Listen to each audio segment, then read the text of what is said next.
Tomato দিয়ে coral মাছ রান্নার এই রেসিপিটি একেবারে অন্যরকম স্বাদের রেসিপিটি। এখানে আমি নিয়েছি ৮ পিস মাছ। তার সাথে দিয়ে দিয়েছি পেঁয়াজ কুচি, দিয়ে দিচ্ছি রসুন কুচি। এখন দিয়ে দিব এখানে ২ টো টমেটো দিয়ে দিব। ৮ পিস মাছের সাথে ২ টো টমেটো বড় সাইজের দিতে হবে অবশ্যই। দিয়েছি কাঁচামরিচ কুচি। যে যতটুকু জাল খাবেন সেই হিসেবে কাঁচামরিচের জালটাই হবে এখানে মূলত। দিয়ে দিচ্ছি পরিমাপ মতো একটু তেল দিয়ে দিব। আর দিয়ে দিচ্ছি এখানে পরিমাপ মতো লবণ দিয়েছি। আর এরপর খুব কম মসলা দিব। সব মসলাগুলো দিব কিন্তু একেবারে কম।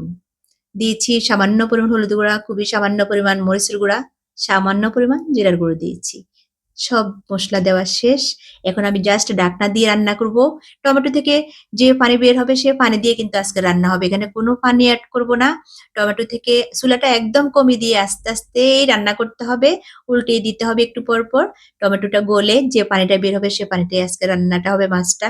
ভীষণ মজার এই রেসিপিটি এবং একবার হলেও ট্রাই করবেন এভাবে। দেখতে অনেক বেশি লোভনীয়।